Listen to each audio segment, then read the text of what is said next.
YouTube Ozzico in the Goat House is back. After day one of the NFL Combine with my winners and losers, we will do this after every day of the NFL Combine. But day one featured the receivers, tight ends, and quarterbacks. We're going to break it down. We'll talk about for the winners. We'll talk about where they were and where they are after the Combine performance in terms of draft position, where they may be selected. So excited about this, excited about all of our draft coverage, our free agency content, more of that to come, a lot on the channel.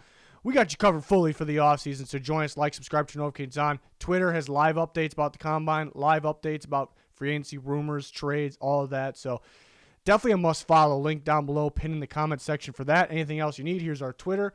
Yeah, a lot of updates. Amari Cooper rumors going on. Sounds like he'll be cut. So a lot of numbers we're talking. Again, live Combine updates, so check it out. Skye Moore. I hyped up Skye Moore right before the Combine, maybe a week ago. Talked about how he could be a surprise first-round pick, and he had himself a very good day at the Combine. Just under 6 foot. No problem with that. Some of these smaller receivers, that's really not small. I mean, right there. But some of these receivers are kind of, thriving in the NFL anyways, but runs a 4.41. We see him run the 4.3s unofficial.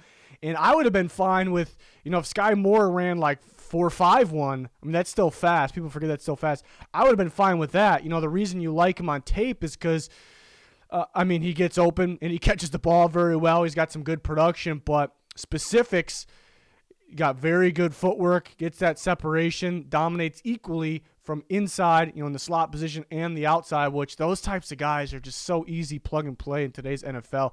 10-yard split on the 40-yard dash, which those numbers are hard to find, but he had tied best out of day one.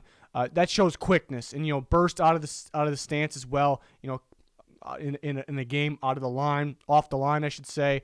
So that's fantastic as well. And hand size, which really isn't big for me normally, but him, being a 5'10" guy, and having, kind of on the bigger size of hands is, I guess, why he catches the ball so well. Before he was considered kind of a late 2, I know I talked about him as more early 2, but could sneak into late 1. I'm really seeing him as a late 1 guy right now. I think teams are going to feel very comfortable about taking Skye Moore because there's a lot of guys that they have those flashy moments on tape, but what do we do with that guy? Can he run routes? Can he get separation? Skye Moore, again, he gets separation. He's got that flashy big playability. He catches the ball at a high level. He plays on the inside. He plays on the outside. It just seems like a safe pick, and usually the safe picks don't have those crazy upside, the flashy moments, but he does as well. So it's weird seeing a Western Michigan guy. Well, I keep saying that, but not really, because Western Michigan's had some actually some good receivers, but Skye Moore, potential first-round pick. I don't think he gets out of early second. I don't think he gets by that point. But forgot to mention, take away all the testing numbers. What also is important, the on-field drills, silky smooth in those drills. You're looking for, for guys to look, smooth, stay top speed when they're attacking the ball in a lot of these different drills, and that's what he did. Just great hands, just running in a straight line. Looking at that gauntlet drill. He looked real good. He just looked real good across the board here. So a great day for Skye Moore, and that definitely helped the stock. And I think the whole world sees what some of us that liked Skye Moore see as well there. So Christian Watson, huge day for the North Dakota State receiver. Talk about a guy with length, 6'4", 208. That's what he measures in at the Combine. Some guys listed as that, with that length, and they come into the Combine and they're not actually, maybe they're still lengthy, but not actually there. He's very lengthy still. And runs a 4.36 40. That is blazing. Vertical jump, 38.5. He can get up, and the broad jump was the day one's best at 11.4. It shows athletic ability, but how explosive you could be, because it's a long distance jump. You got to really show some power. So he's not just a skinny guy here. He's got some power to him. And before, kind of around 3, we were talking about possibly late 2, early 3. I think he possibly goes early 2. Could he sneak in the first round because he's got that length, he's got that athletic ability, he's got some production. Did play against a weaker competition, but I like him early too, so he definitely helped his stock there. Looked pretty good on the field as well. But those testing numbers across the board are just ridiculous, absolutely ridiculous there. So that's a guy that's, again, climbing up the board for sure, has to be. Kelvin Austin Jr. was maybe one of the more surprising guys for me on the day. From the receiver from Notre Dame, 6'2", 200, pretty lengthy receiver. Was very good. If you watch him this year, he's very good at contested catches. He never really got separation, though. And Notre Dame had him kind of running fades or, kind of comebacks, a lot of back shoulder action. Not a whole lot else. So, you kind of wonder, can he run more routes? Is it just more of just getting out of there, getting to a NFL program? Can he get separation? He did drop some balls on some. He makes some like circus catches, but then he dropped some balls on some kind of routine one. So you're kind of thinking around round 6, maybe even 7 for him, probably around 6 at that point. But he comes in and absolutely dominates. Testing at the combine. I mean, he's at the top of every category. That 3 cone number, he's in a category of his own with that one, 6'7", and that's a lengthy guy with contested catch ability that's able to, show some quickness, some good footwork. And he is interesting too because, again, he didn't run a lot of routes, so you couldn't really see the footwork in terms of these different types of routes that we see in the NFL. You couldn't really see it, but then after the catch, he had some sneaky good footwork moments. So there's something to work with there, I suppose. But he was a surprise. I did not expect him. The vert's not surprising. I did not expect him to have a 40 time like that, a 3-cone drill time like that. He's an in-shape guy. You see him in that picture at Notre Dame. He's pretty cut. But he actually looked like he put on some size, too. Good size when you see him at the combine. So it just all looks up from here. And I'm covering a little bit.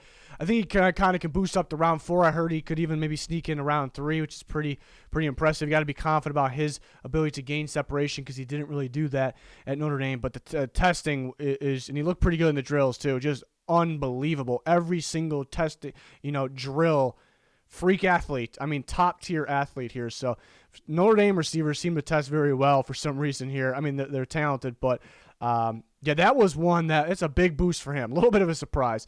And then Kelvin Austin, not related, receiver from Memphis, 5'8", 170. So he's a little bit on the smaller side. So he kind of has to test well in more of the speed, quickness drills. And he did that, 4.32.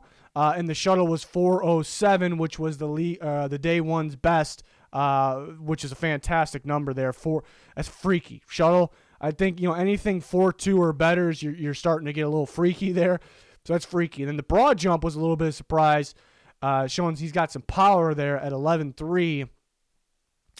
It was he was getting a little bit of hype. Talked about round 3. Could he sneak into round 2? Now thinking with that athletic ability, and that's kind of taking over today's NFL, that he's probably a round 2 guy here. I'm actually going to shrink myself down so we can see, actually. But, so he had a pretty good day. It was interesting because if you watch his 40 time live, that timer they have on NFL Network, it stopped late. So I thought that was interesting. So I thought his official time was going to be better, but the official time has nothing to do with that. So there was something glitchy with that. But the official time ended up being 4.32. I see some people saying that's not right because that clock on my screen, that's it's official time and that have nothing to do with each other. But it was interesting. I kind of could assume that the official time would be better than what we saw on the screen there. So it was interesting. But Austin had a very good testing day, top at all the categories there. Chris Olave, I think just like Skye Moore. I talked about Skye Moore, tested pretty well. Look at the 40-yard dash, which was maybe a little better than expected. Same thing with Olave. But the big thing, what a guy like Skye Moore, Chris Olave, so smooth on the field drills. They were both in separate groups. I think Skye Moore best in the on-field drills first group. Chris Olave the best in the second group. I like that he's 6 feet tall. Some thought, will he come in at high end 5'11"? I like that he's 6 feet, 187. I think it's pretty good for him. Getting that 4.39 was great. And the unofficial was like in the 4.2s, so it's surprising it dropped down that much. I think Garrett Wilson, his teammate, ended up being 4.38. I thought Olave actually looked faster. The broad jump and the vert, nothing special there, just kind of throwing him up. But he's mainly up here with a big winner because that 40 time's great, and but mainly very, very, very smooth on-field drills. And you kind of see that in the tape. Watch him. He's just a smooth receiver. He gets open. He catches the ball. Very athletic. So before it was kind of like, yeah, probably the back end of the first round. Could he possibly go early second? Probably the back end of the first round. Now, I put him at, in the top 22, kind of a unique number, a specific number. Look at the Raiders at 22. I think a good fit in the outside in that offense. I think you can go around there before then. I think that's very possible. I think it's another one of those safe bets. I think you know what you're going to get with Chris Olave. I think it's a pretty safe pick. You know what you're going to get. He's going to get separation. He's going to get open, going to catch the ball. He's got that home run ability. He's got speed. Some good experience, good production. So good day from Olave. Again, on-field workouts who looked the smoothest. Skye Moore, Chris Olave, I thought. Next up, Willis Jones Jr. He's pretty much up here because it's 40 time, and that's kind of rare for me to put just off of one time. The broad jump and the vert, nothing special there, obviously.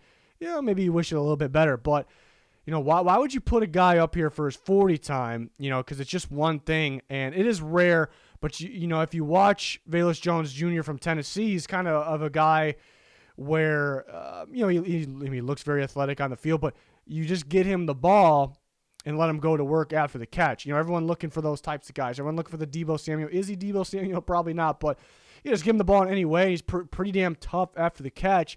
And you combine that, pretty good build to him too, 204, pretty strong. That all matches up there, like the build and then how he acts on the field after the catch. But usually those guys are, when testing, they're usually like high 4.4s or low 4.5s. Running a 4.31, that's like a blazing speed when he's a guy that's kind of just powerful. Despite not being the biggest guy in the world after the catch. So you match those things together. That's pretty rare. So one of the faster 40s. So I think he definitely helped himself. Round 5 guy, maybe a round 4 guy now. Maybe he can sneak into that 3. So, yeah, not much to wow about besides the 40. But, again, you think about the size, the power he has after the catch, the toughness, combine it with the 40. Again, it's pretty rare there. So I threw him up there for sure. Jig Okwankwo from Maryland, who wasn't really on anyone's radar until he, the tight end from Maryland, until he worked out here, who he had by far the fastest 40-yard dash from the tight end. 4.52 is flying. So this kind of puts him on everyone's radar. You wish he had a little more length. See him at 6'2". It's not really short, but wish he had a little bit of length. It's just pretty good testing numbers. I saw Next Gen Stats they always have those athletic scores, and 91 is pretty damn impressive for a tight end there. So kind of, not really on anyone's radar. Late day 3, could he go early day 3? He's a pretty strong blocker as well. Just doesn't have like the big size, the length, I suppose. And then could be used as a weapon. Just get the ball in his hands because the guy's an athletic freak. He can move. So, a guy that we're all gonna have to go in and watch some tape on now because he kind of put the world on notice here after a very good combine. And the tight end class isn't that great. So. Just could he have boosted himself up there in kind of a weaker class? And there's some studs in the middle rounds there actually, but we'll see. It's about Desmond Ritter from Cincinnati, who tested extremely, extremely well. I mean, pretty good size to him too, 6'3", 211. But I mean, across the board and all the drills, 40-yard time was 4.52. He had an unofficial 4.49, which is just flying. You see the strides that he has.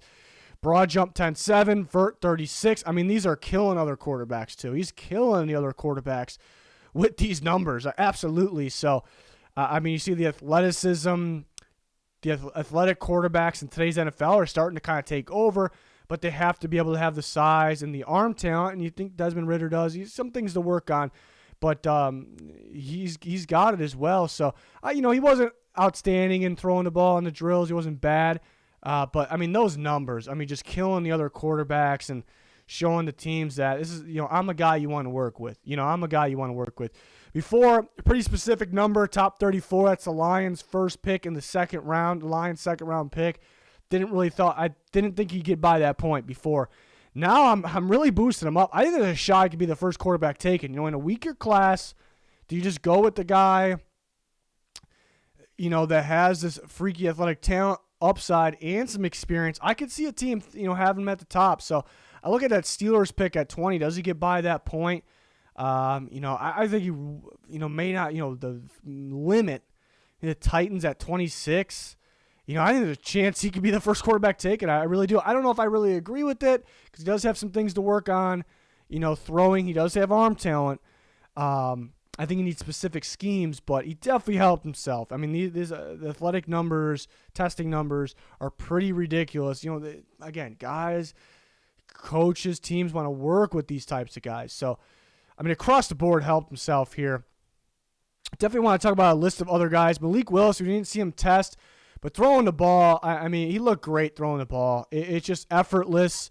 The way the ball comes out of his hands, very tight ball as well. You see him throwing downfield in some of those downfield drills. Again, it's effortless. It just looks so smooth. I think he threw the ball about 64 yards on one of these throws and just doesn't even look like he's trying, which he's trying, but it doesn't even look like he's trying. So that definitely helps. Again, a weaker quarterback class.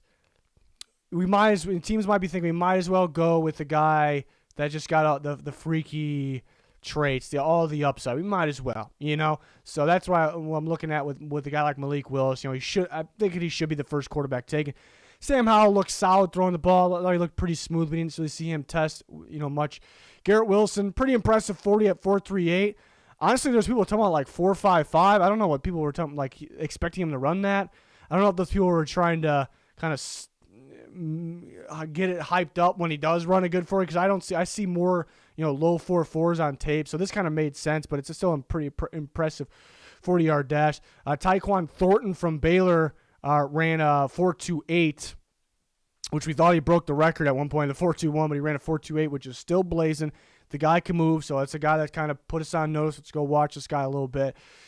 George Pickens, which you could debate this one because these are more positive. This list of guys more positives, but a little disappointing on the vert. I thought he'd be a high vert guy because he's an explosive, go up and catch the ball, spectacular catch, contested catch. So he was pretty damn disappointing on that. But you thought, with Pickens, maybe be okay if he runs 4.5s, maybe even low 4.5s or high, I should say, 4.5s, because he's that guy. He's that contested guy, strong guy, but he runs 4.47. That's pretty impressive. So don't love the vert. Very surprising to me, but we know we can do on tape. We know we can attack the ball, so adding this 4.47 is pretty good. Alec Pierce from Cincinnati dominated testing-wise. Definitely dominated testing-wise. It does. I'm trying to think, though. Some of these guys, why aren't they? They're still stock up, big winners, but why aren't they with the first group of guys in this video? Do they, a guy like Alec Pierce, do we really move him in terms of his draft position? We kind of figured he'd be a very good tester. Is he going to create a lot of separation in the NFL? It's just I don't know if he really. It's just a freak tester. Again, I think we expected that. I think teams expected that. Did he really change his draft stock a bit? Bo Melton, undersized guy. Should test well. I thought he tested very, very well. Looked pretty smooth on the field as well. Mike Woods was the guy that kind of caught my eye in terms of on the field, attacking the ball, catching the ball. So he kind of caught my eye there. Jelani Woods, tight end from Virginia, dominated testing, and people may say huge winner. I mean, he's a pretty big winner because he had a very good day. I kind of look at the stock, where was their draft position? Where do they go? It hasn't really changed, though, with Jelani Woods. I mean, it's a great day. I mean, that guy that big can move like that. It's not supposed to happen. But he's this big target that kind of can move. The problems on tape where he'd have some random drops. And, is he a great, is he a great blocker? What do we do with this guy? And him testing very well. That's great, but still, it's what do we do with this guy? So I don't know if did he boost his draft position that much? I mean, it's still a stock up technically because he had a dominant day testing. Isaiah likely didn't see much testing from him, but I thought he was pretty smooth on the field, catching the ball, maintaining quickness, speed while catching the ball. And then Grant Calcaterra from SMU, I thought he was pretty good across the board. Ran a pretty good 40, pretty smooth catching the ball. The guys in this list, there's nothing really eye-popping, besides Malik Willis throwing the ball, airing the ball downfield. We didn't have any testing numbers for him, so that's why we didn't really talk about him with the big stock ups, but he may very well solidified himself as the top quarterback off the board. We'll do an updated post-combine mock draft after it's all done as well, so we'll see. Some other guys I want to talk about, Kenny Pickett, kind of the negative here, small hands, which I don't really make a big deal about that most time, but 8.5-inch hands, smallest hands I think we've seen. So that's and then you kind of remember he did lose the ball a lot in college. So does that kind of ring a bell to teams? So it is a little tough. I think it looked pretty smooth throwing the ball though. Treylon Burks, and it's funny because there's a lot of people out there saying Treylon Burks had a bad day because he ran a 4.55. That's just a load of BS. That's people forget that 4.5s is still flying. 2, Treylon Burks is kind of this built guy, and he's good after the catch because he finds open lanes and he kind of accelerates over 40 yards and he can break tackles. 4.55 is just fine for Treylon Burks. My problem is the very poor numbers on the leaping drills. You talk about mainly the vertical jump, 33 in the lower end. I think people's thinking a little bit backwards. I'm good with that 40, but the guys that are kind of built, very good after the catch, I need them to have good numbers in the explosive drills, which is the leaping drills. So that was a little underwhelming. And drills on the field, he kind of looked a little stiff. I didn't love his movement there. So I'm actually okay with the 40. I'm not so great with the other things there. I thought other receivers possibly could have hopped him. You feel more. That's the thing. Treylon Burks has those wow moments, those flashy moments that make you want to, God, I want that guy, So fun to watch. And that's true. It's true. But, maybe the safer picks, Garrett Wilson was probably already ahead of him. Jameson Williams is probably, even though without working out, probably and still is ahead of him. And then you look at a guy like Chris Olave, though, just such a safe pick. You know what you're going to get from this guy. Very good day. Does he jump? Guy like Treylon Burks. I can see it. David Bell from Purdue, not the best day. I mean, he caught the ball pretty well, a little smooth in the catching the ball in those on-field drills, but very poor testing numbers across the board. All of them across the board, not explosive, not really quick, not really fast. Don't love to see that. And that kind of brings up the question because when you watch him on tape, he's good. He's good outside receiver, very good in the red zone, kind of can go up and catch that ball, make that big play. But you kind of question it there. It looks really good. Is he kind of a one-trick pony? Can he do more, even though he's very good at his one trick? But then when he goes and tests poorly, it's tough because – and then they bring it up on TV, and I see people bring up on Twitter, too. He had the same 40 time as Cooper Kupp, It doesn't really mean much at all. Some people almost act like he's going to be Cooper Kupp.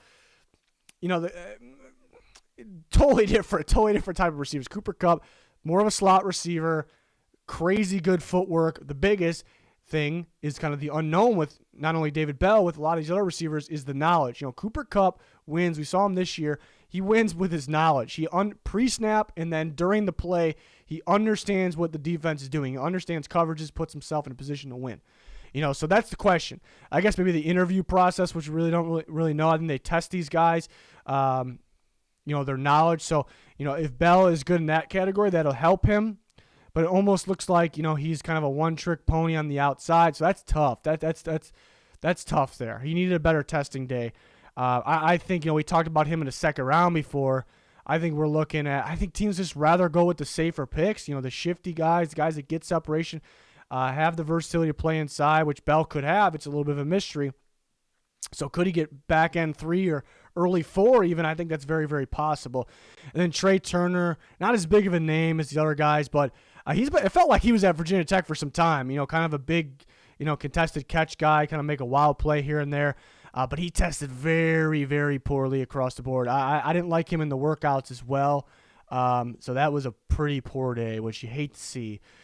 So these are guys that were kind of on the negative ends of things, but there's some positives there as well. We see with the top 2 guys. So, there's more guys we could talk about. We're talking about a lot of guys on Twitter. We got the live updates on Twitter with the Combine. We're doing it every day for these. There's another day about to start in a couple hours here, day 2.